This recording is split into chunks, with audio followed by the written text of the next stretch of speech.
I'd like to tell you a story this morning that begins with a little girl. She was only 4 when her mother dropped her off at a working farm in northwest Georgia. It was a strange place coming from Miami, but it was a place where there were about a dozen other children who were cared for by Mama Skinner and Papa Lou. It was an orphanage of sorts, but not the kind of institutional ones that we think of. All the children had chores to do on the farm. Most of the time they went barefoot, and they were all washed in the same big metal tub, one at a time.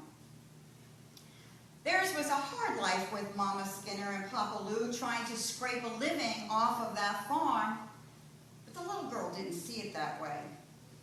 She loved to run and play with other children, swinging on a tire rope, climbing trees, playing all sorts of games. And one of the best times of the day for the little girl was after supper and before bedtime, when Mama Skinner would read to them from the Bible. And she loved the stories that Mama Skinner read, and how on Sundays they would all pile into the back of Papa Lou's pickup truck to drive to church, to the local church, the local Baptist church, where she learned how to pray. And the little girl had her own special way of praying. She loved to climb a big old oak tree on the farm, and she would climb up as far as her little legs could carry her. And that's where she would pray. And she called God, Daddy God. And she told Daddy God everything, because Mama Skinner had told her it was good to talk to God. And the little girl knew that after she talked to Daddy God, she always felt better afterwards. Well, one day she climbed that tree and she told Daddy God that she missed her mama terribly. She didn't understand why her mama hadn't come back for her.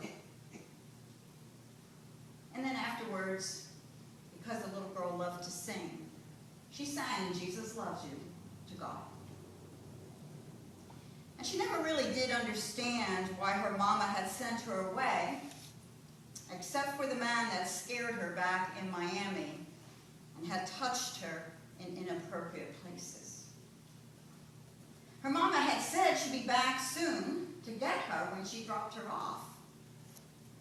But it was 2 years before her mama came back to the farm.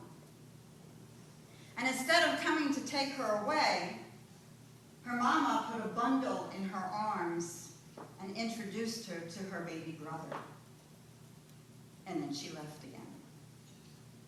Well, the little girl was ecstatic to have a baby brother to take care of. And over the next 3 years, their lives were filled with working on the farm, reading the Bible, and talking to Daddy God up from that big oak tree. And Mama Skinner felt that the little girl had a special relationship with God, as her prayers were always heartfelt.